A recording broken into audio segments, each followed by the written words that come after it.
to be a part of this evening's event. As some of you may know, I have multiple and long-standing ties to the New York Women's Foundation. I'm a member of its board, and the Women's Center was a former grantee partner, and of course, the overall issue of women's economic progress is at the very heart of the mission of our Women's Center, as it is for the foundation. So I want to begin by thanking Harold Holzer, the director of the Roosevelt House Public Policy Institute, and our very own Lilliam Barrios-Paoli, senior advisor,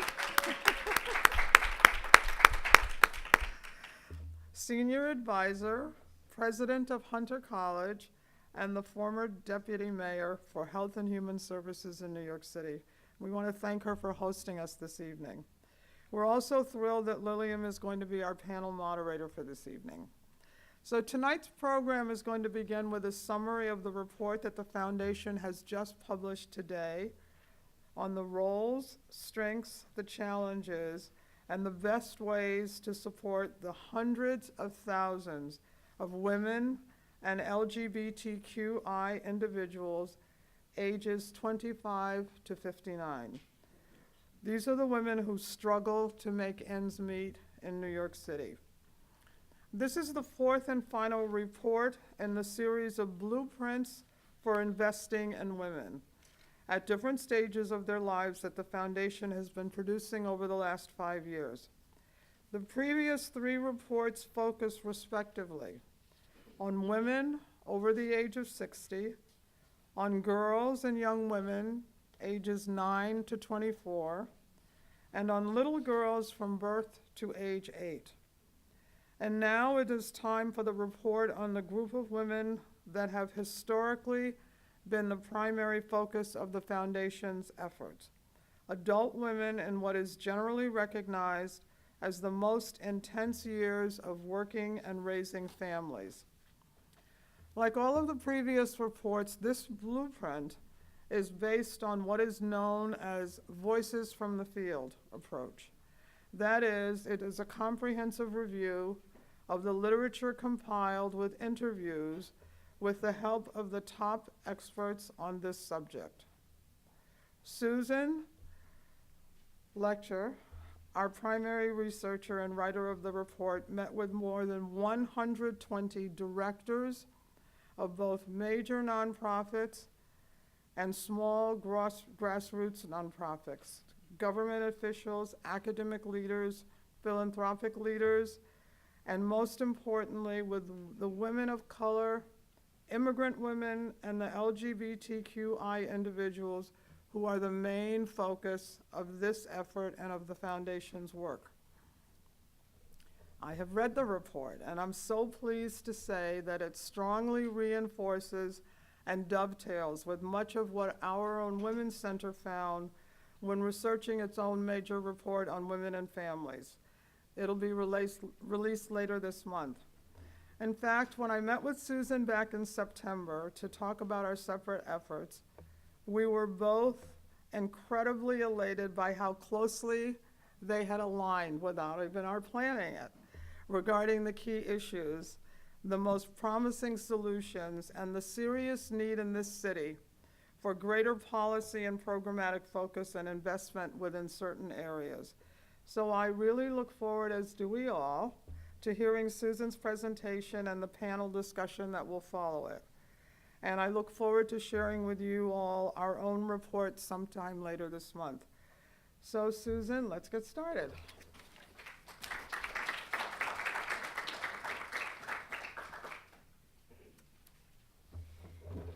Well, thank you, Merville, and good evening to everyone. Thank you for coming. As Merville explained, this is the fourth and final report in the Foundation's Voices from the Field series. And what those voices told me this time round dovetailed compellingly with what the Women's Center found. When you said we were elated, I think I jumped up and hugged you. So anyway, let's now take a look at what those findings were. There are 2,250,000 women aged 25 to 59 living in New York City. which is about 26% of the total residents of the city. It's a very diverse group. About 16% identifies Asian, 23% as Black, 27% as Latina, and 31% as white. And within each of those groups, at least 40% are immigrants, representing a host of different countries, cultures, languages, and religions. And within each group, also, a measurable percentage are self-identifying as LGBTQ. So clearly, if we're going to examine the challenges of this population or find solutions for those challenges, we need to tap all those diverse points of view. It's not one size fits all. The experts that I spoke with stressed that New York's adult women work, and they work hard. They constitute 49% of the workforce, and they are, more often than not, both the primary caregivers and the primary providers for their families. But the degree to which they fill those tough roles varies with their demographics. Across New York State, there are no stats for New York City, but across New York State, a full 81% of Black women are the main or the sole providers for their families. For the Latinas, it is 64%, and for white women, it is 50% of the time. They didn't have stats on the Asian population. The state doesn't seem to collect it as well as we do. Similarly, across the board of demographics, women earn less than white men. The differential is partly due to the fact that women are paid less than white men regardless of what job they're in, regardless if they have the same education level, the same experience. But even more so, it's due to the fact that they have less access to the jobs that pay well. And since women of color and immigrant women are so often restricted to filling jobs in the retail, service, and manufacturing sectors, which pay the worst wages in the economy, the wage differential that they face is the greatest of all. Asian women typically earn 63 cents for every dollar that white men earn. Black women earn 55 cents. Latina women earn 46 cents. And white women, 84 cents. A few years back, Merble created the concept of income inadequacy to capture the fact that poverty levels need to be measured not in terms of just income, but rather in the terms of the ability of wage earners to cover basic household expenses with those incomes. And it's clear that income inadequacy in New York City is directly and specifically linked to the intersectional forces that keep women of color and immigrant women in low-paying jobs. For all Asian households, the rate of income inadequacy in New York City is 44%. 44%. For Black households, it's 47%. For Latino households, it's 56%. And for white households, it's 24%. It's essentially the flip side of the wage differentials between what the female providers in those families earn and what white men earn. It's direct. It's an immediate inverse proportion. And when women are the sole providers in their households, the rates of income inadequacy are even more pronounced. For female-headed Asian households, it's 64%. For female-headed Black households, it's 74%. For female-headed Latina households, it's 83%.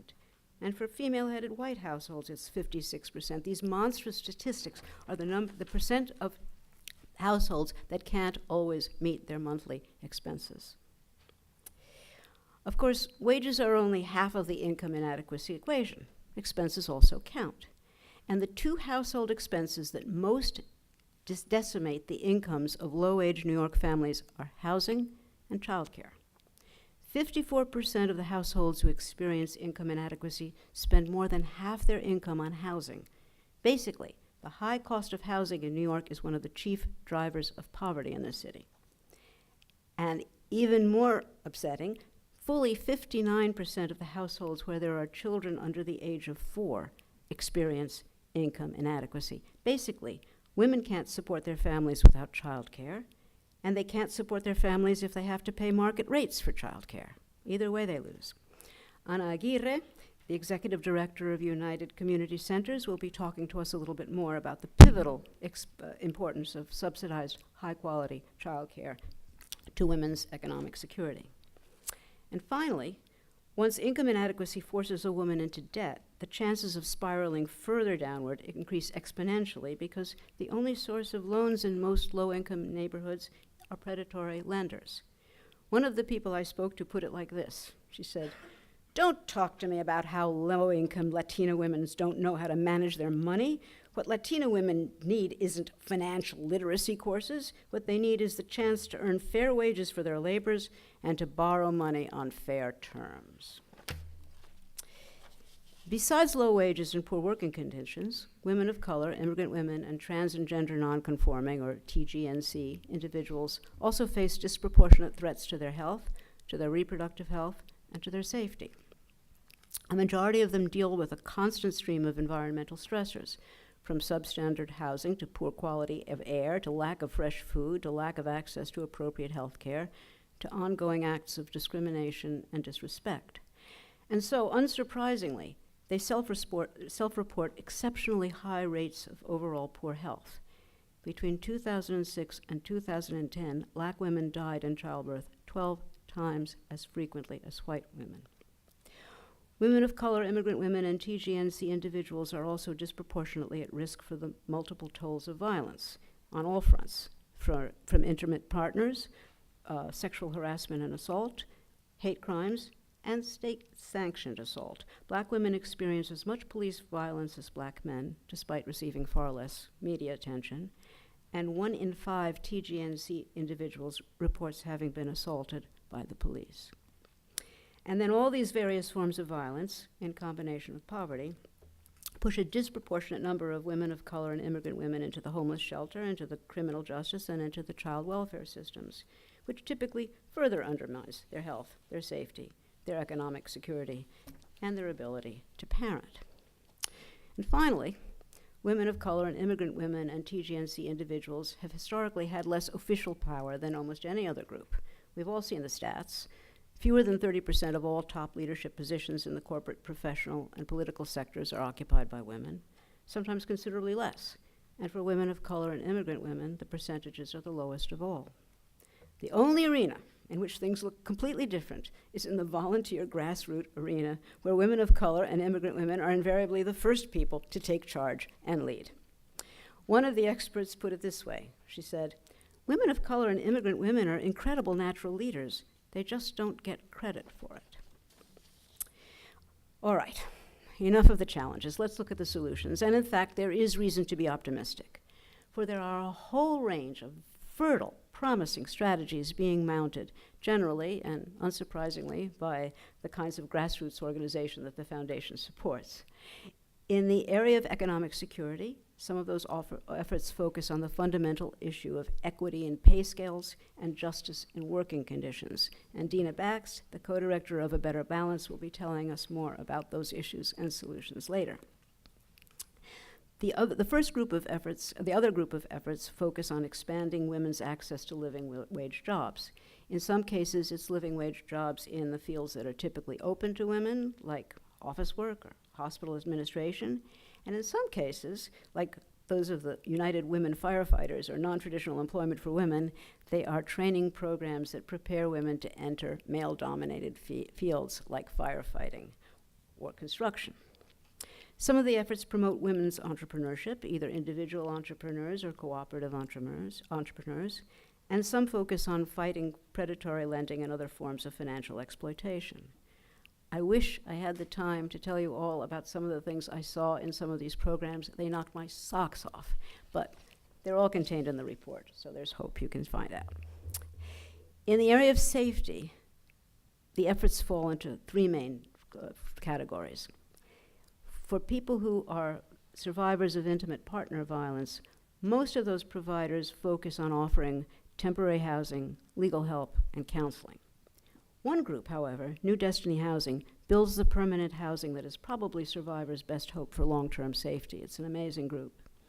And a few groups, A Call to Men, Connect New York City, are trying to transform the entire paradigm of intimate partner violence by addressing its underlying cultural assumptions.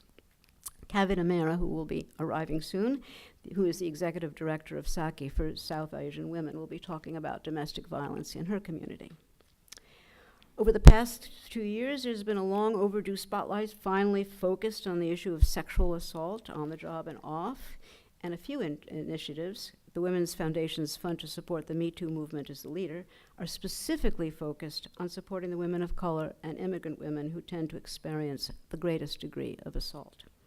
And finally, a number of organizations, like the New York City Anti-Violence Project or Black Women's Blueprint, are focused on fighting the bias crimes and the state-sanctioned assaults that threaten the constituents of their communities. And Beverly Tillery, the executive director of the New York Anti-Violence Project, will be talking more about what she's doing for her community.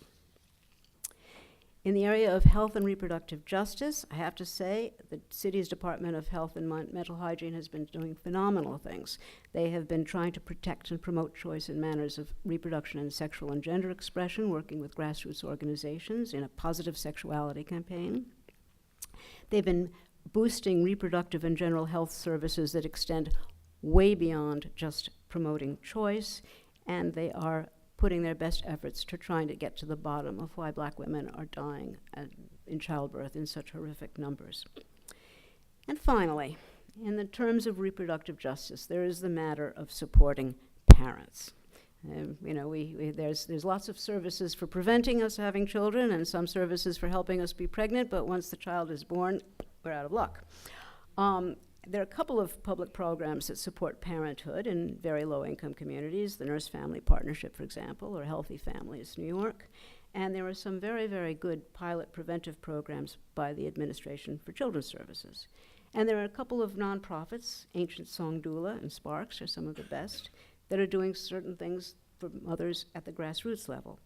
But all those efforts are seriously, seriously underfunded and reach very few people, just as quality, affordable childcare reaches very, very few people, and that may be the most basic support for parent of all. In the area of empowerment, efforts basically fall within three main areas. There is promoting collective clout and supportive community. And I have to say that all the programs, all the best programs that I saw, this was a central focus, building a community of women that can support one another and can speak together with one voice. And one of the participants put it beautifully. She says, because we are united, because we speak our piece together, the outside world has no choice but to hear us. The second way that organizations are trying to empower women is through leadership development. As we've heard, women of color and LGBTQI individuals are overwhelmingly the leaders of social justice movements, but they rarely wield recognized power outside of those movements. But a whole new range of organizations, including New American Leaders and Vote Run Lead, are working around the clock to change that, and we saw some of the results of their work this past Tuesday. And the third way for supporting empowerment has been expanding women's circle of strategic allies, trying to reach out both to natural allies and to unlikely allies. And some of the best victories of the Restaurant Opportunity Center, which supports restaurant workers, have entailed working with restaurant owners and restaurant customers and trying to bring them in. And some of the best domestic violence programs are trying to reach out to men. It's a strategy that requires a lot of care because you want to keep the upper hand, but it's potentially very powerful. Okay, what should we do next? Everyone I interviewed, every one of the 124 people, I said, okay, what's next? What do we do next? What should we focus on next? And across the board, uniformly, consistently, they all said we have to focus on affordable permanent housing and affordable quality childcare. As you've seen, those two topics keep coming up in every one of these areas. They are vitally important to women's future progress. The experts all told me that there are many top-notch organizations working separately in the fields of housing or early education or women's equity, but they said they're not getting together. They're not getting together to make affordable housing and affordable childcare primary, central, women's issues. They have to get together. They have to define it as a women's issue. They have to move forward on that, or we will never get anywhere. I mean, we need to get better wages, we need to get protection against violence, but these things are critical. And they say it's time we do that. Well, there's no time for me to go into all the specific recommendations that the experts offered on all these many fronts, but they basically boil down to, we need to keep doing what we're doing, We need to do more, and we need to begin focusing more on affordable housing and affordable childcare. And the panelists that we've invited will go into greater detail on some of the more important issues and recommendations within their particular fields. I do want to leave you, however, with a few takeaways. Not all the recommendations, but a few ideas. Women of color and immigrant women are a significant, diverse, and critical segment of the city's population, perhaps the most critical and significant segment. And they're the basic support system for our families, our communities, and the entire economy. I don't know where the retail business, the whole retail industry, or the whole service industry, or the whole manufacturing industry of New York would be without the women who are the main laborers there. Most of the women in these groups face a range of hard systemic barriers to progress. And their progress has never been a priority for anyone. Not for the public sector, not for the philanthropic sector, not even for most of the nonprofit sector. There are viable strategies in place for promoting that progress. All these grassroots organizations have come up with strategies that are making a real difference. Supporting those strategies is not a matter of charity. It's a matter of fundamental justice. It's also wise. And as the experts say, it is time.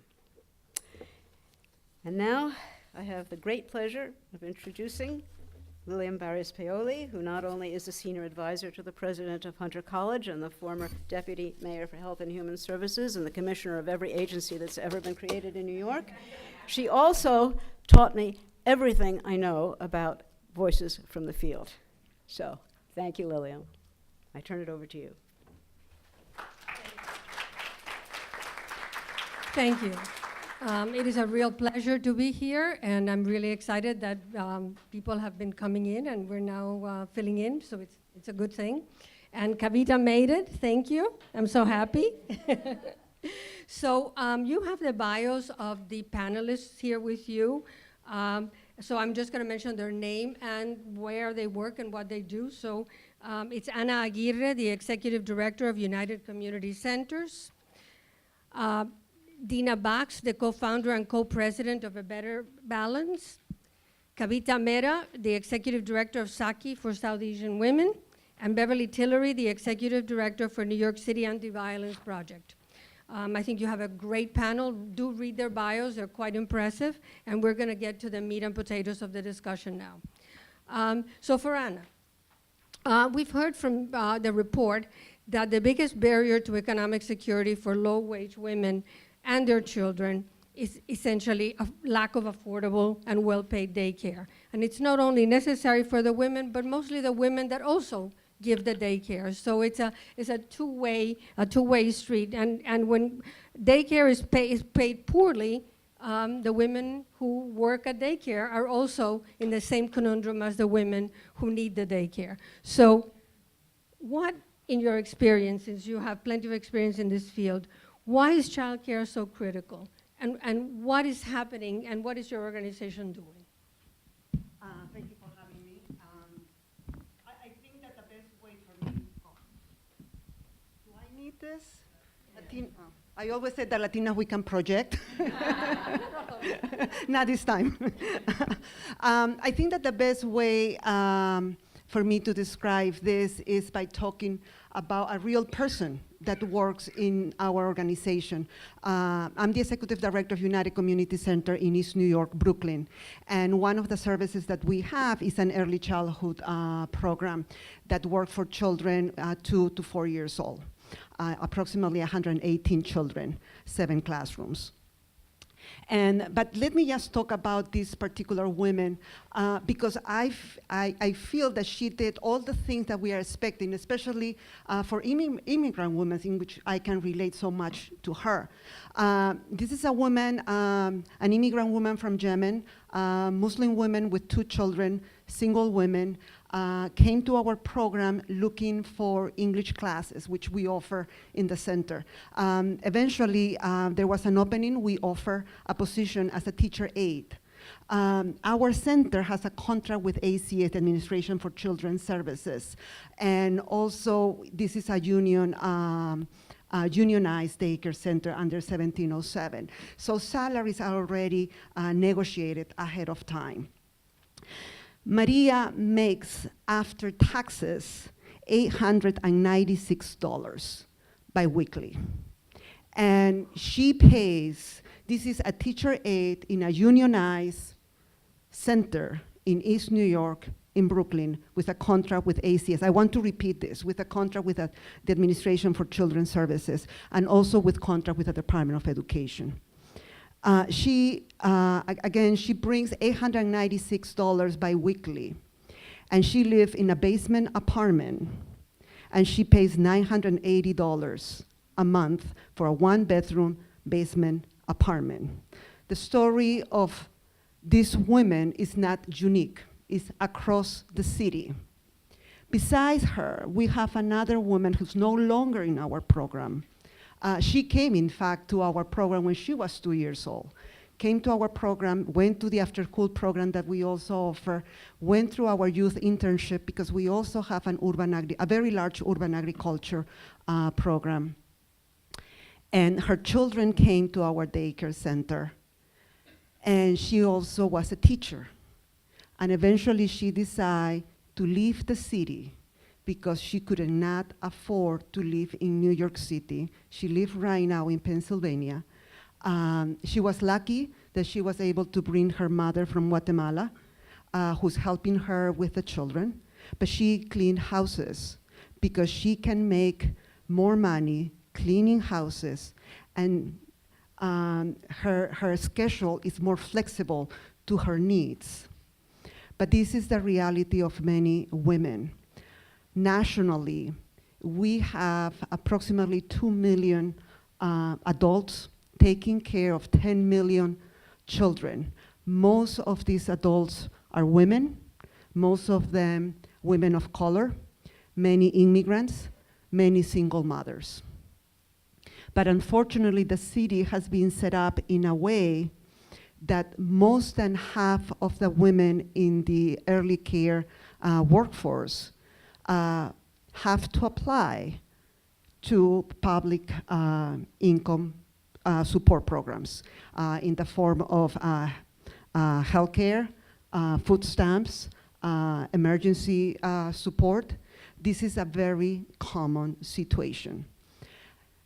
But what is happening here in New York City is very special, and I think hopefully with the new wave and optimism that we have since Tuesday, I hope. In New York City, which has the largest early education system in the whole country, what is happening is that this administration announced a few years ago UPK for all, Universal Pre-Kinder for all, and last year 3K for all, which has been established in many school districts.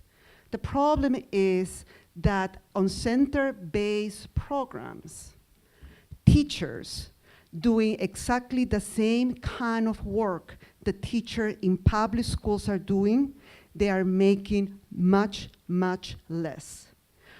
It is said that the difference between a center-based teacher, certified teacher with a master's degree, and many years of experience, the difference can be between 20 and 100% in the salaries.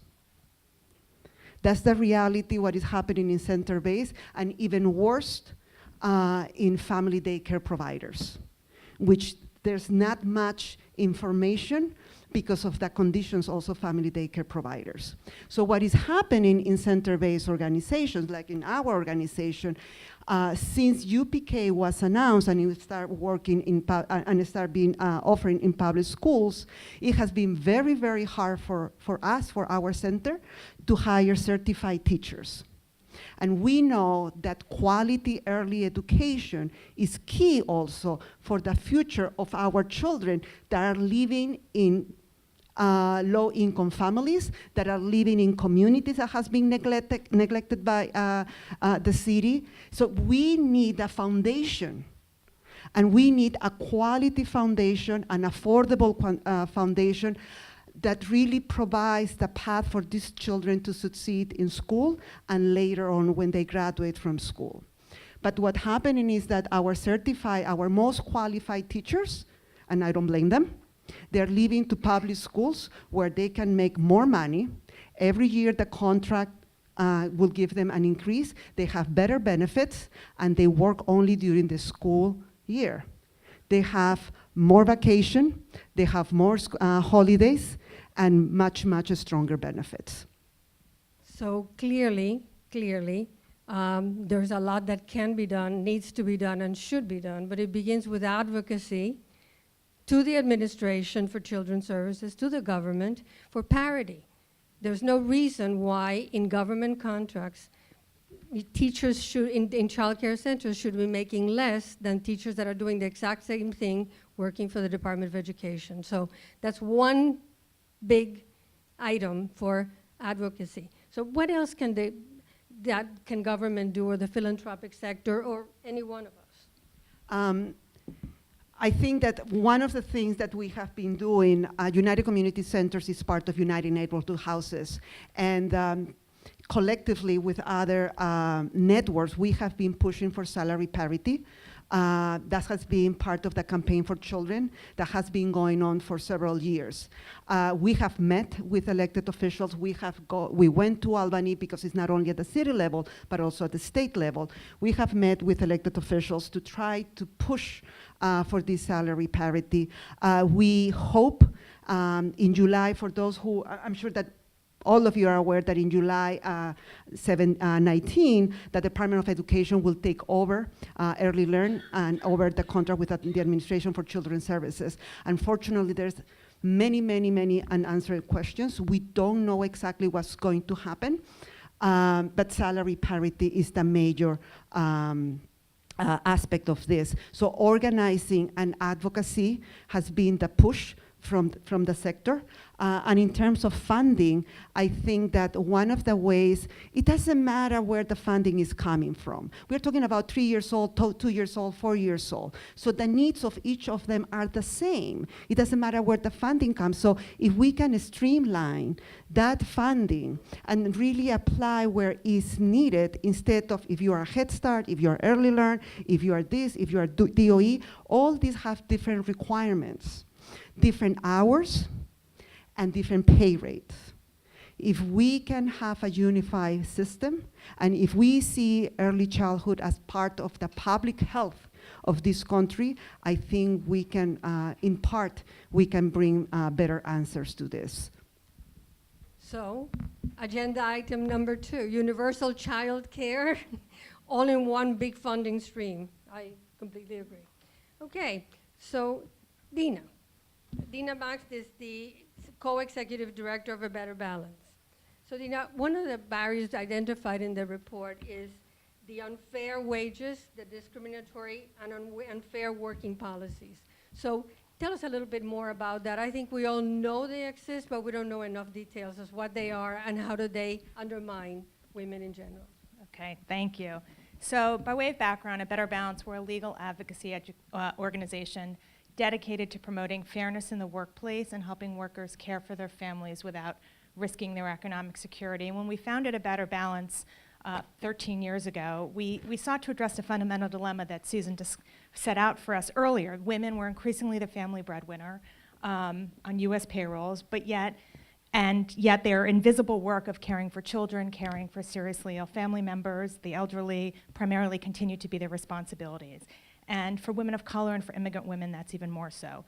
Yet our nation's laws and policies, fundamentally fail to reflect this reality, and jeopardizing women's economic security time and time again. So if you lose your job because your kid is in the hospital, that's really your problem. And at the time, the media was framing this, a lot of media attention on professional women, but the needs of low-wage women, many living paycheck to paycheck, were really not on the radar at all. And framing these as individual problems misses the mark, same as childcare. These are not individual problems, these are systemic problems that require systemic public policy solutions. So similarly, when I think of these problems, I really boil it down to the women that we see through our free legal hotline, through our clinic, and serve.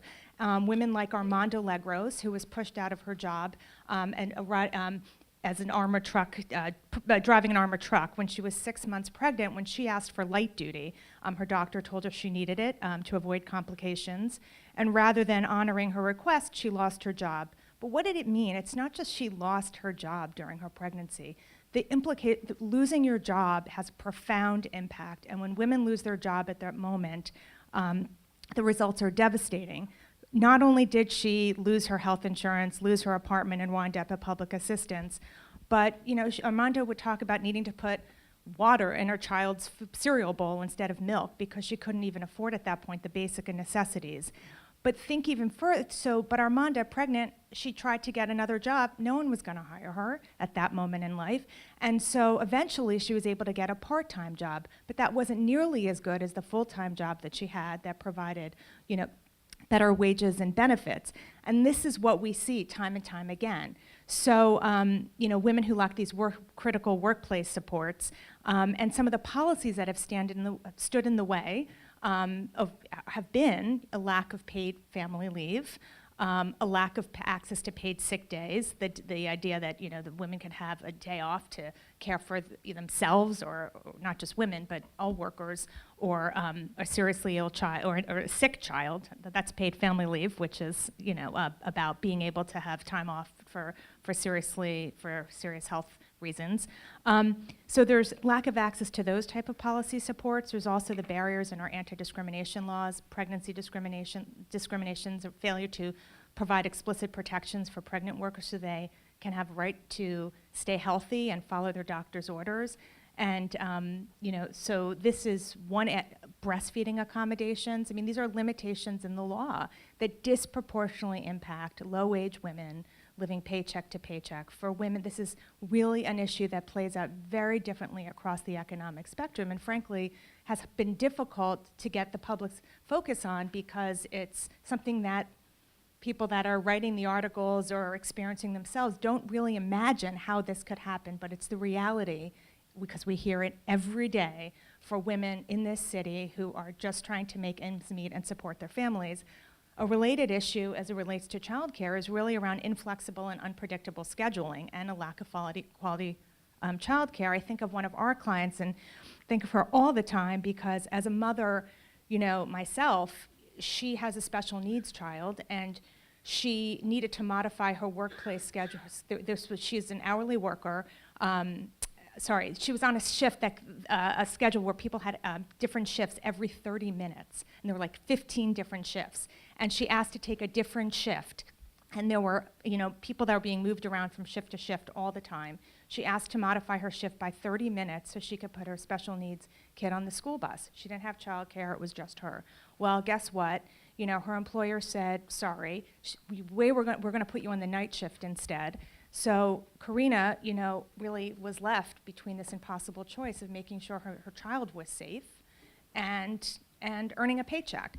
And these are the kind of challenges that women in this city, in the state, have faced.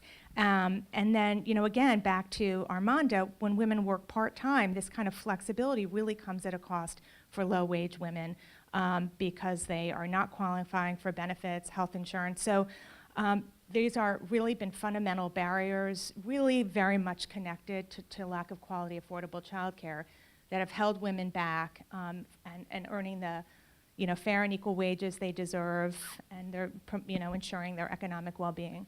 So what do we do?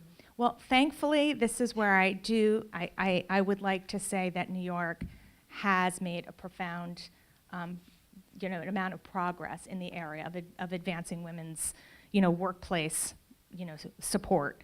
In New York City, in 2014, New York City created a legal right to sick time for 3.4 million New Yorkers. And A Better Balance was proud to work with many wonderful coalition partners, and thank you to the support of the foundation. That has been a critical protection for low-wage working families. Most recently, New York State's groundbreaking paid family leave law is really a model for the nation. And what it does, it allows workers to take job-protected time off to care for a seriously ill, for a new child or a seriously ill loved one. And just connecting that to childcare, it's, infant care in itself is a problem. And just being able for women and men to have that time off, and you can stagger the leave. So if you are in a two-parent household, a mother could take, 3 months, then 3 months, or you can take that leave intermittently. That, it's not a solution to the by any means to a childcare, but it is one step in the right direction to helping, address some of the challenges that people have, that women in particular have when they have a new baby.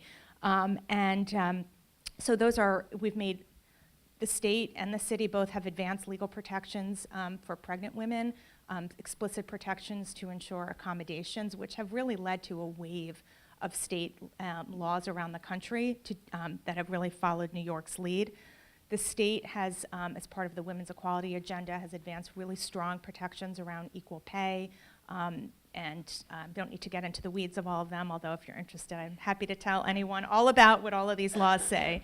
And then similarly, the city has advanced a law to ban reliance on salary history information, which A Better Balance, again, was, on all of these laws. We've just been really proud to work on the legislative, on the policy, and work to really ensure that we have a groundswell of support and, the best policy possible. But we still have our work, cut out for us. Thank you. Thank you. But that's really important. I mean, again, we come back to the fact that funding advocacy and participating in advocacy is crucial if we're going to get any of these things done. Yeah, I do want to add, this is really, really important point, and I guess I would say this to funders, but also to other advocates. Passing laws is really an important step forward, but it's really only step one. And for low-wage and immigrant women in particular, if they don't know their rights and feel that they can take advantage of these benefits, then they're just words on paper. And it's not as sexy to fund enforcement and fund outreach and education. Everyone wants to have a win. But but really getting in there and ensuring that there is meaningful access to these benefits is crucially important. And I would also say, for legal services, it's not even always about litigating and having a big win. Some of our biggest wins at our organization have been when we've been able to say there is a law that protects you, and we're going to, either give you this information to help you assert your rights, or we're going to call the employer on your behalf. And guess what? As soon as we do, the employer changes their tune. That's the kind of help that, that helps women stay attached to the workforce. And so we really, really need to think about solutions that address that. Thank you. Thank you. So Beverly Tillery is the Executive Director of the New York City Anti-Violence Project. I don't need to tell you that there has been a clear increase in incidents of hate crime and state-sanctioned violence, but particularly against LGBTQI individuals, and most especially about transgender women over the past several years. Can you share with us some of those incidents and what your organization is doing about it? Sure. So first, let me just say, when we say LGBTQI, we mean lesbian, gay, bisexual, transgender, and intersex, queer and intersex. And I will refer to the community as a whole as either LGBTQ or queer, just so you're familiar with my language. And I also just want to say that, as we talk about this group of women in this time in their lives, let's just recognize that women are right now saving this country. And so this is the group that we really need to heavily invest in, because if we don't, we are not going to see we've only seen the tip of the iceberg of the changes that we need to see, but we're not going to see the mass changes if we don't invest in women. Similar to what was said earlier, is that these are the women who are leading the organizations and the movements that are actually changing the world. So for the LGBTQ community, we have been in and are in an increasingly hostile environment. AVP, the Anti-Violence Project, started in 1980. So we've been around for a while, and we're started by primarily gay men in Chelsea who were experiencing a lot of hate violence, and nobody was paying attention. And so they started to organize. And they organized in two ways. So they organized both to take care of each other because nobody else was going to take care of them, and they organized to advocate for changes. And we still do those two things at AVP today. We provide a lot of services to survivors of violence, from a hotline to counseling services, legal services, and we organize and do advocacy work and policy work. And we have been tracking violence nationally and locally for over 20 years. And unfortunately, what I will say is sometimes it feels like we have stood in the exact same place in terms of violence that people are experiencing. Right now, however, it's feeling like we're seeing an even sharper intensification and permission given for all kinds of violence and attacks. And we've seen from our administration in the last couple of weeks, we've seen that ratcheting up. We know that they're not done, so they've gone from trying to take away basic rights and protections that we were lucky to have been enacted by the Obama administration administratively, because we still haven't gotten very many laws passed nationally to provide protection. So as we think about some of this this work and these issues in terms of economic empowerment and security, there's still no federal protections that protect people from getting fired on the job for being LGBTQ. And so we have some of those protections here in the state, but we actually don't have protections for people who are trans and gender nonconforming. So right now, it's illegal for employers to fire people for being trans or being gender nonconforming, which does not even mean that you're necessarily identify as LGBTQ. You can be a cisgender woman who presents in a more masculine way, and you don't have protections right now in this city and in this state for being fired on the job or being discriminated against on the job. So the administration has ratcheted up this violence. We would definitely call it state violence that is, started with rhetoric and hate speech and has is becoming solidified into policies. And what we're seeing through our hotline, locally, and across the country is that people are then experiencing more violence and all kinds of violence. And as Susan mentioned, it's not just hate violence, but we're seeing increases in intimate partner violence in our community. It's just an intensification because people are feeling the intense stress and trauma over and over. Every time another announcement is made, so in the last couple of weeks, there was an announcement from the administration that they are going to try to redefine gender in HHS and Department of Justice and basically throughout the federal government to being strictly binary, and either you can only be either male or female and defined by genitalia. And so they're setting up a system in which we will see increased body policing. And, in the women's community, we know what that's about and what that's like. And so one of the things that I will say when we get, as we get into recommendations too, is that we have to be united in this community and understand how these attacks on the LGBTQ community are also attacks on the women's community at large. So people are experiencing this violence when they're walking in the streets, and our reports, we're seeing that people are experiencing increased violence in the workplace, in their homes. Some of it is from family members, but also from your landlord, from people in your community as you're walking down the street, as you're on the train traveling to school or to work or to just to live your life.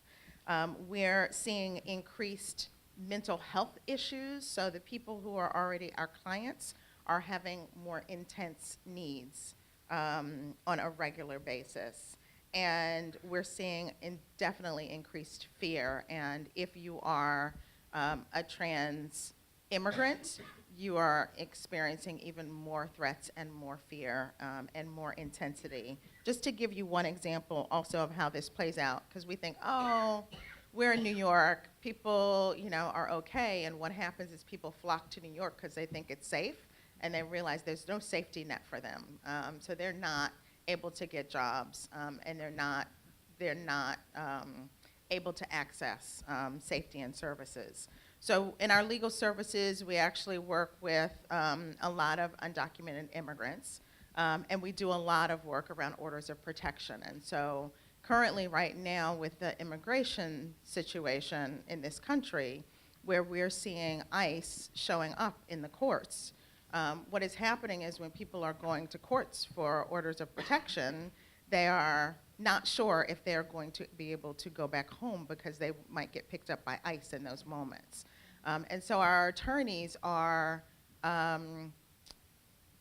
having a hard time figuring out how to navigate this. So we have one client who, needs an order of protection, but their partner is actively, as a part of the violence that they experience, is also using their immigration status against them and is constantly saying, I'm going to call ICE on you anyway.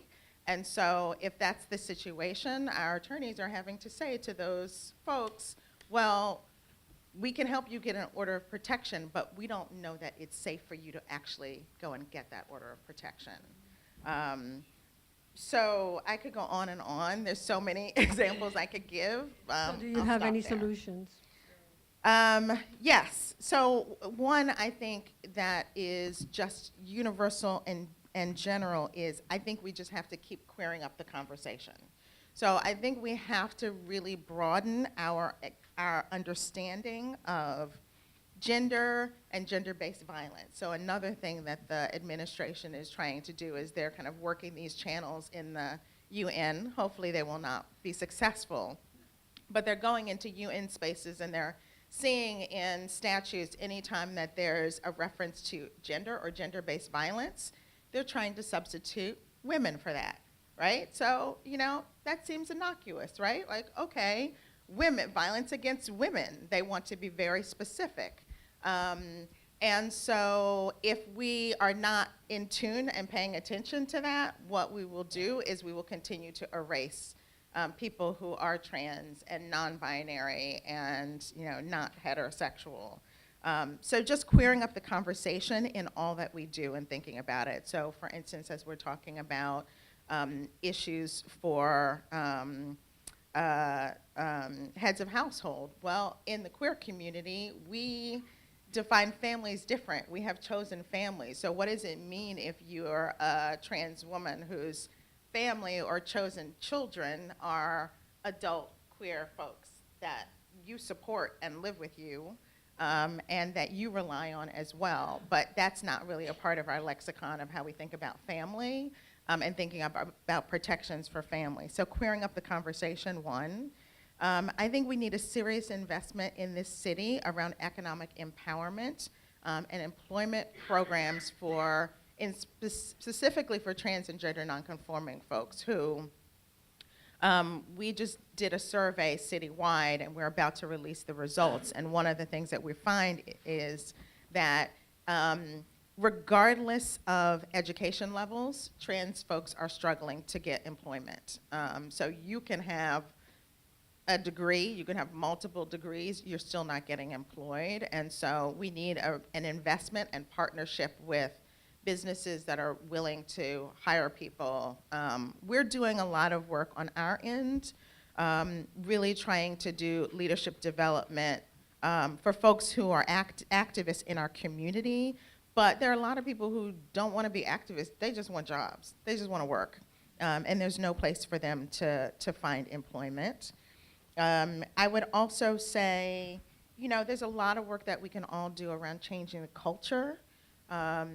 And one of the things that we've done in this moment is really work with people around what being a bystander witnessing violence is and how people can stand up in a safe way.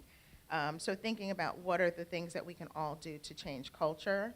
And then there's serious health care issues, particularly for trans and gender nonconforming folks.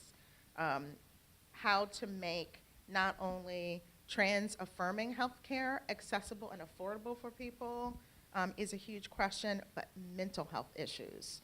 And having an understanding of the connections between employment and mental health issues, so that if you are going out and trying to get a job, but you also are dealing with these ongoing trauma that you've experienced from all of the violence that you've experienced in your life, entering into the workforce could look very different than just going through a training program and doing your job. Thank you. So, Kavita Mehra is the Executive Director of Saki for South Asian Women. And Kavita, intimate partner violence has repeatedly been cited as a major threat not only to the safety and health of women of color and immigrants, but to their economic security. Could you talk to us about what you do, what your organization does, your experience? Sure. Good evening. And apologies for being late earlier. So at Saki for South Asian Women, we work with the South Asian diaspora here in New York City, primarily around gender-based violence. And so every year we're seeing about 400 women, but we were founded nearly 30 years ago with the belief that transformative change can happen in our community around direct services, advocacy, and community education. And this particular moment in our country is quite interesting for our community, as you can possibly imagine, because 70% of the clients that we see identify as Muslim. And a significant percentage of the clients that we see live below the poverty line. And so the nexus of all of those issues that we're seeing coming from Washington is directly impacting our community. And we've seen that since the president took over in January of 2017 up until most recently. And so as we timeline this issue and we examine where our community stands right now, in May or June of this year, a former Attorney General, it's so good to say former Attorney General Jeff Sessions came out with a recommendation that asylees can no longer apply for DV asylum and or asylum for gang violence. And that was a blip in the issue because at the same time, family migration separation was happening. And so that wasn't getting a lot of media coverage, but that was directly impacting our community, and that's directly impacting immigration courts now, because while it wasn't necessarily changing the law, it's changing behavior patterns in immigration courts. And so immigration officers no longer know how to manage that particular issue, and so they're following the recommendation. And if we fast forward now to our current state, what's currently happening in our community is around the whole public charge issue, which I'm not sure if folks know about what's happening, but the expansion of public charge is directly impacting communities, immigrant communities specifically. And so public charge has been on the books since forever, since this country was founded, and it was founded specifically long-term Medicaid and long-term institutionalization. You would, if an immigrant seeking is seeking U.S. citizen in the country, and they seek those two benefits, they cannot receive immigration to the U.S. That issue has become expanded now to include non-emergency Medicaid, SNAP benefits, basically anything anyone an individual needs, including Section 8 housing or housing, any of those public benefits to survive. Immigrants can no longer receive those benefits, especially if they're looking for long-term citizenship in the U.S. or to become U.S. citizens. Fortunately, those who are classified under VAWA are not impacted, but still our community is directly impacted by this issue because we have a small percentage of clients, again, who are impacted by this. VAWA has not been reauthorized. There is a hold on VAWA. So if we think about one thing after another right now, what's happening in our country, it's a direct impact, of course, on women, but it's a direct impact on the immigrant community, and that's what we're seeing. It is incredibly destabilizing to an individual. And a few weeks ago, I was in the office I was with some colleagues, and there was an incident where a client of ours, her name is Ekta, and she was nearly having a panic attack because she was just trying to get a check from her attorney so she could just survive. It was several $1,000s, but her experience was so fundamentally destabilizing. You know, to not have permanent housing, to not have access to food, to not be able to eat dinner at night just because of the fact that she doesn't have access to these things. I mean, the incredible privilege that we live with because we have these things. But she literally had nearly a panic attack till the moment that, you know, we essentially said, like, we had to actually calm her down. And so what does that mean for our community when survivors are constantly facing this feeling that their lives are being destabilized? And it's entirely outside of their control, and so much of that is economically driven. And so when I think about recommendations and when I think about, you know, what can we do, we need to have better protections around financial abuse, undoubtedly, right? Like, so when abusers ruin a survivor's credit, when they take out loans on their behalf, when they take out credit cards on their behalf, we need better protections around that because they can't afford then to apply for a lease. What happens at that point? When we think about other recommendations, you know, what does it mean for survivors who are from the immigrant community who don't have strong translation services in the courts? And also what happens when those translators are mostly men and they come with a gendered bias? And that directly impacts our community as well because then it doesn't give them access to essentially fair services in those courts. So right now, it feels like we're under siege. And I'm sure a lot of people in this room feel that way. But it is so fundamentally destabilizing to the community. But of course, as an organization, it is slightly exhausting. Yeah. Thank you, thank you. So before we open the floor for questions from you, I've been asked to say a little bit about affordable housing since we have not really spoken about it.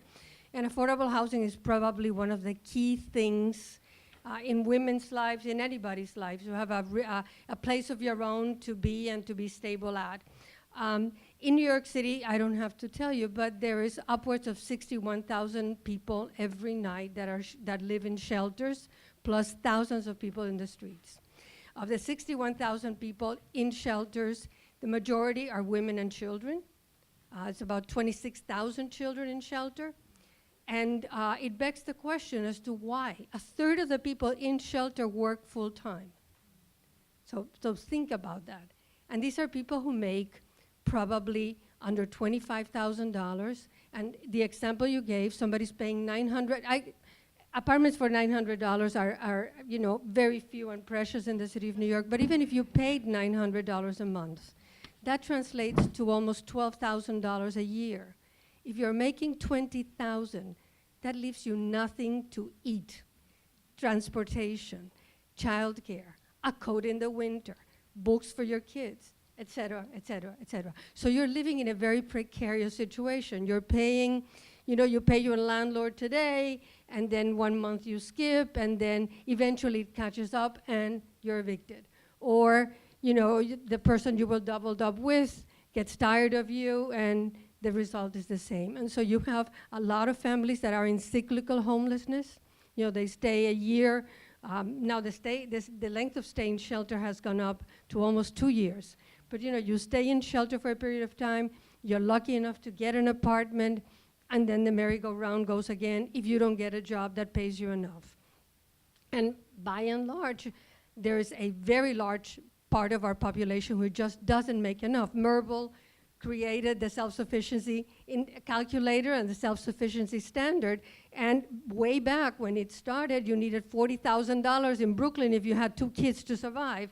Now it must be much, much higher, and I'm sure we all know plenty of people who don't make $40,000.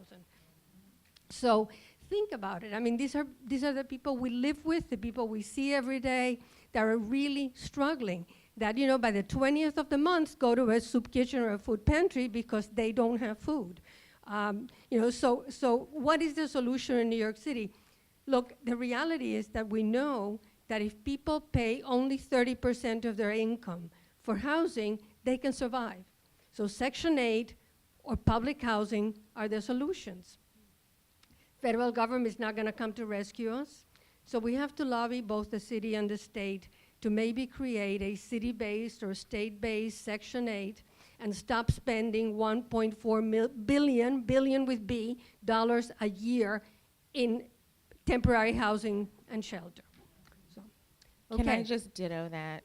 Because, you know, shelters are horrible and they're not safe for LGBTQ community. They're not safe for most people, but they're really not safe for queer people. Absolutely. And there are very limited dedicated beds because shelter-based domestic violence-based organizations, if you're talking about domestic violence shelters, those organizations are geared towards cis women. And so they don't really understand, even though it's the law, they don't understand how to support LGBTQ people. Correct. Women with disabilities that suffer from domestic violence have nowhere to go either, because most shelters are not user-friendly for people with disabilities.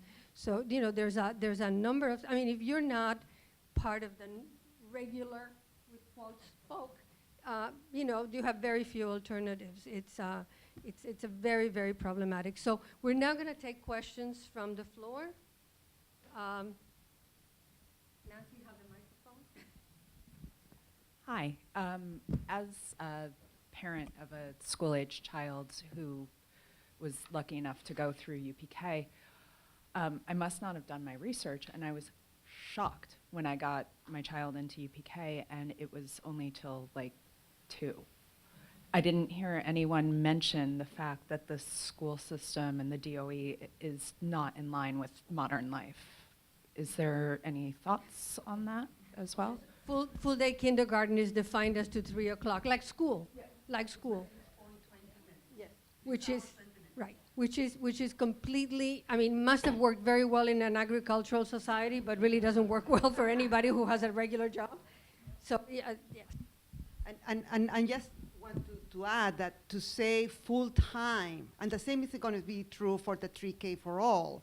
I think even the information that we receive, and I think goes back to how important it is to give clear information to our communities. First of all, is 6 hours and 20 minutes. That's exactly what you receive. And second of all, is only during the calendar, the school year.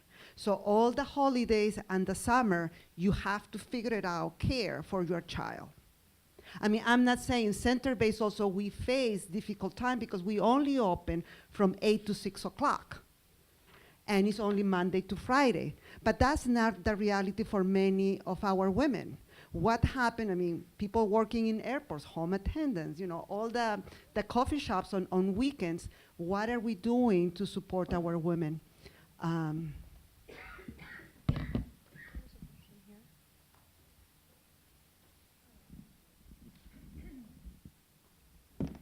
I wondered if there's somebody who specifically focuses on, we have a lot of research about immigrant populations, but specifically focuses on immigrants here legally and undocumented people. Any of you want to take the question?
No, you're absolutely right, but the sad fact, as Kavita alluded to, is that at this point, even those who are here legally are under duress. I mean, it's gone the other way. It's not that we've helped undocumented immigrants to have a better chance, it's that we are reducing even people who are here with all their papers. One of the things I heard at Latino Justice, which works mostly with Latino immigrants, is that at this point, when ICE comes in, and when an employer says, if you don't do this, I'll call in ICE, even people who are here with all their papers are quaking in their boots because they have a mother who's here without documentation, or they have a husband who's here who's without documentation. And so the fear is, instead of helping undocumented immigrants more, we are reducing the level of support for all immigrants, which is even more appalling than what you say, I'm afraid. This is entirely tangential, but one of the things that I find, which would be perhaps a fascinating study, is what is the impact of ethnic media in immigrant communities? And so how is the policies that are, and recommendations coming out of Washington, how is that being distilled down into ethnic media, and how is that being translated out to our communities? Because I think that narrative also would be really profound to hear. Yes, I mean, I think everything you hear about poverty, violence, exploitation is doubled up and worse when you don't have a legal status in the country, because that fear is so much more pervasive, and you can be taken advantage of all the time. I mean, you don't have to be paid minimum wage. You don't have to work certain number of hours. You don't have to get sick days, because you in essence have no rights, and that's exacerbated. Anyone else? So I'm going to provide some context to my question. I'm not sure if a lot of other people know that as of 2016, 20% of New York's workforce, 1 in 5 people, works in a nonprofit organization. And the overwhelming majority of these workers are in education and caregiving occupations. So when we talk about some of the problems and the barriers that are encountered by women of color and low-income women, we have to confront the reality that there is a significant likelihood that it is a nonprofit organization that is oppressing these women as well, all right? And to me, that drives home the point that the word nonprofit is not synonymous with social good. And what I'd like to know is, women who lead organizations of a certain size, because the foundation funds people, I believe, in 2 million and lower, or something around there. How do you have these conversations with the other nonprofit leaders, who, by the way, are also persistently refusing to diversify? So let me put my 2 cents in, since I've wore every hat. So here's the deal. When I started working in New York City government million years ago, 40 years ago, most of the services were done by people who worked for government, were paid by government, were unionized, and had a lot of benefits and all kinds of things. In the period of time that I worked for government, services were continually being contracted out. And they were contracted out many a time to save money, many a time to prevent legal suits, many a time for many and varied other reasons. But what happened is that government has really stopped delivering services and has become a contract manager and a funder. And the people who actually do the services and work for not-for-profits are not being paid the kinds of wages that people used to be paid when they were doing the services in the government sector. And they don't have the benefits and so on. But aside from all of that, the reality is that the payment that the government is giving to not-for-profits that have contracts with government are really based on who knows what. Because nobody knows what the unit cost really is. Government is funding maybe 80, 85% at best of the service. The executive director, hello ladies, they all have to fundraise the other 15 to 20%. And so that everybody's living hand to mouth. The very large organizations that have the very large salaries are by and large not the majority of people who deliver the services. So what is the solution? Government has to begin to look at the not-for-profit sector as their partner, not as their vendors. And you shouldn't be paying for the lowest bid. You should be paying what the service actually costs. But see, all right, and if I could just, on that same point, not all, and only 10 to 15% of organizations have these multi-million-dollar budgets that lots of people talk about. So the overwhelming majority of these organizations are smaller, but the organization that raises 30% of its budget from individuals and from events is not the same as the bloated behemoth that is 80% publicly funded, all right? I've worked for some of these nonprofits. I worked for a very large, very well-respected nonprofit that has chapters in every single borough. Some of you work out there, right? And when the overtime law changed, I was a program director there, and the direction I got from the executives was to aggressively micromanage my part-time benefits and eligible staff to make sure that the organization was, quote, not on the hook for paying benefits. That's an organization that is overwhelmingly, it's very wealthy. The same organization and the same vice president who took a cab home, who took car service home to Connecticut every single day, all right, that the organization paid for and told me I could not give these people benefits, all right? So how do you deal with other people? Those are nonprofits. How do you negotiate with and advocate with them, people like that? I think that the best antidote for those things is to make those things public, quite honestly, because, public shaming is time proven. Yeah, but I think there are also conversations. I think you raise a really good point. I think it goes to sharing of information and also talking about, best practices. I don't know if there's enough conversation about how we as nonprofits work together, and I'm thinking like, I run a small nonprofit. I mean, we have 20 employees. We have found a way, or try to, do the best we can and be a model with respect to paid sick days and family leave and all the things that we fight so hard, to pass. But other nonprofits, may not know about it or feel as connected to that issue. And how do we, all talk to each other to make all of these issues, to make our organizations be more conscious about, your issues, say, and so we're all sort of, I think there's room for broader conversation around best practices within nonprofits. I really do. And I would also just say as an aside, we do need also the cities and the states to lead by example in these policies. It is just fundamentally, when it comes to fair and predictable scheduling and quality affordable childcare and all of these issues, a lot of women work in the public sector, and it is not just the nonprofit sector, and that sector needs to be leading by example. Absolutely. Yeah, I would also say, it's very complicated. We do have conversations with colleagues. One of the projects that we're doing right now is a Trans and Gender Nonconforming Leadership Academy, in which we take a cohort of leaders. We do a number of retreats with them, and then we place them in internships. And so the amount of work that we have to do to make sure that we're putting them in locations at other nonprofits that will be safe for them is significant. But we also see that as part of our work, because the education that we're doing with those other organizations is going to make that place safer for the next trans and gender nonconforming folks who want to come through and work there.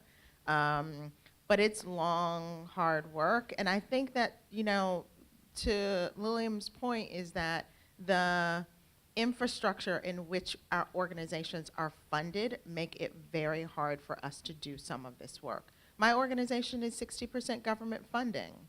I don't want it to be 60% government funded, but there are not many places where we can go to get support for the service provision work that we do.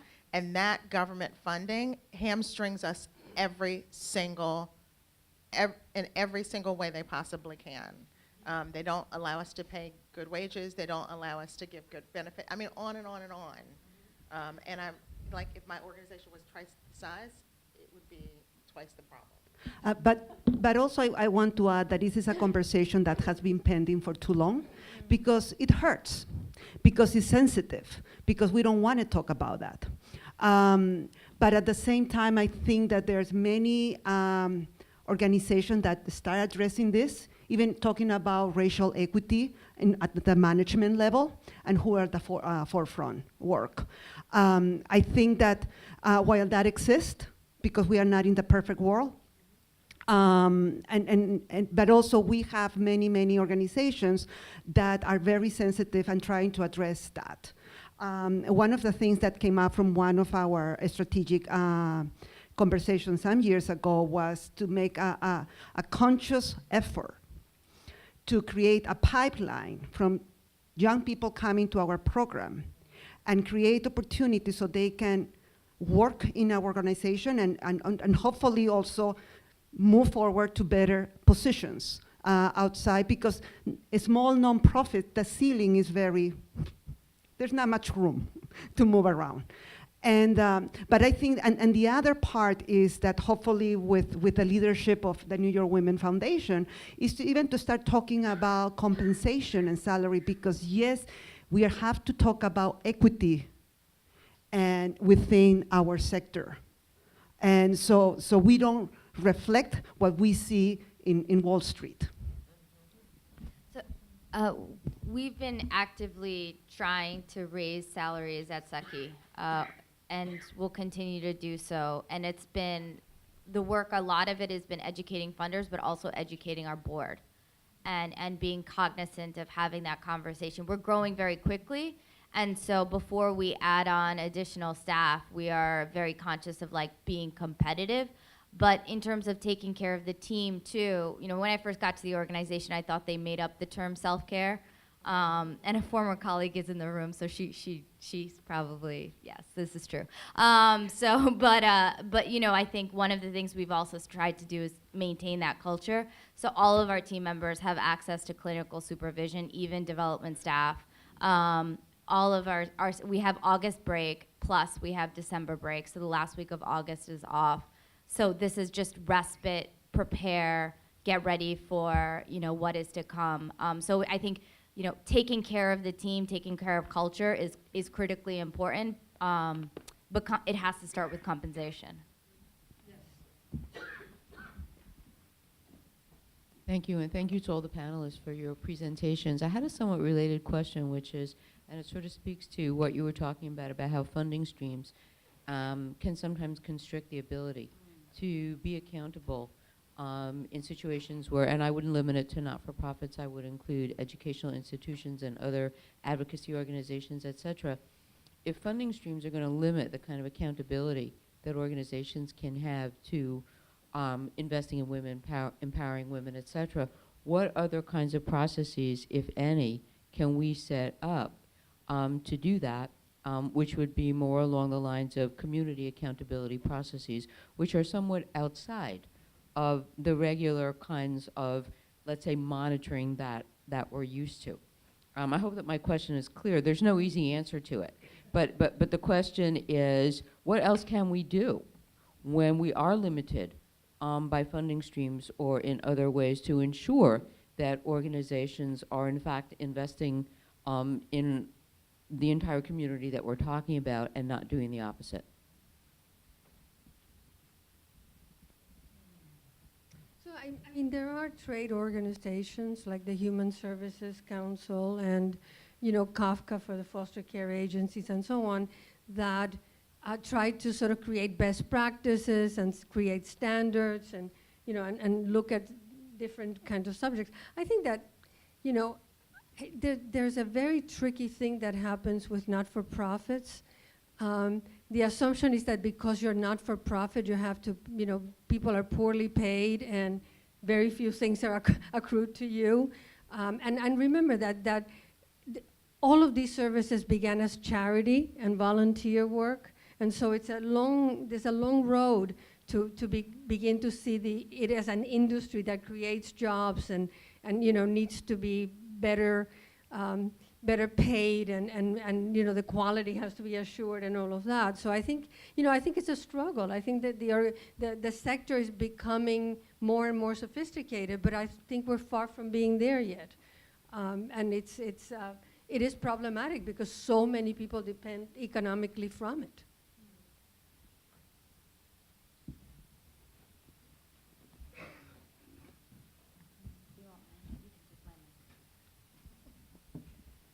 how far have we really come? None, I have to say, listening to this. You know, with the nonprofits, they started out, as Lilliam said, as a charity with good ideas, but some of them have grown to become what they think is the business corporate model, not the traditional 501c3. And nonprofits don't make a profit. Some people may get paid better. But I think one of the frustrations is that the government and the nonprofit have not sat down and been partners. Nonprofits traditionally would say, oh, I can do that service, no problem.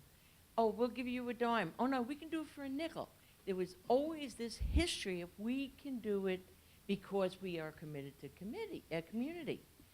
Now, nonprofits need to say, we are no longer going to do it unless we get paid the right amount of money.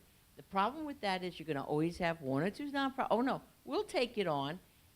And they, for the most part, are not the better nonprofits. And so I think we really need to organize and shame the government and the board of directors of nonprofits into their responsibility, because our communities are all of our communities. It's not, oh, that nonprofit can take care of it. So I really think that there's got to be, and Human Service Council has done some work on it, but they need more help. They're tiny too. You know, they have very few people with a very little budget. And the government doesn't fund them, by the way. But we need the more advocacy on the broader level. All of the issues that you face with your service population, the issue is they're part of us in this room who are not valued by society. So why should we pay to provide service? We don't value. I have to be honest. It's not. And in the profession, and I've been in social work for a very long time, who gets the better pay? The male. Who gets to be the leader? The male. But look at the boards of directors. That's who I think we need to also hold accountable, along with government, and start that conversation. And maybe from this night, something like that can happen, because it's a disgrace. And the DOE and ACS, I'm looking to see what the pay parity is going to be when that moves over, okay? Because I don't think they have a rationale why they're moving everything to DOE. That's a whole other story. Oh, sorry. I don't have a question because I know we don't have the answers. I mean, we have the answers, but we got to get them to listen. When in doubt, reorganize. I just want to address one particular issue, because you are totally right. I think that nonprofit organizations, sometimes we are between our mission, and we have to do it because we have to follow our mission, but also because somehow we have accepted that we do it on the cheap. A good example of that happened many years ago, when going back to ACS and city agencies, when after-school programs were under ACS, and they moved to DYCD. The concept of the after-school program, the OST, it was really designed for school-based providers, not really for center-based, because, and we were part of that conversation, and also. And it was hard because we were coming out, but this group of teachers working in after-school programs in center-based were also unionized, and even though they were working part-time, they had access to health insurance, for example. And when it was moved to DYCD, DYCD did not recognize those benefits. So some of us decide that we couldn't continue providing the same type of services under the new circumstances, so we close. But what I want to say is also the collective effort. I think that it's very hard in a city like New York to collectively make a decision to say, we are not going to do it on the cheap. And let's see who's going to take that contract. It's hard, because many of our colleagues were in that situation, and eventually they took those contracts. And that's what it is. So and here is salary parity. We have been in negotiations with the labor commissioner and 1707 and back and forth, but it's at the end of the day is how much money is on the table and how the money is going to be distributed. But if we don't reach the front page or major newspapers and we shut down for one day, maybe that's when people will react. But also, we have lawyers here. It's not that simple. So ladies, and I think there's several gentlemen in the background there. There's a reception upstairs. You're welcome to join and continue the dialogue, and thank you so much for coming.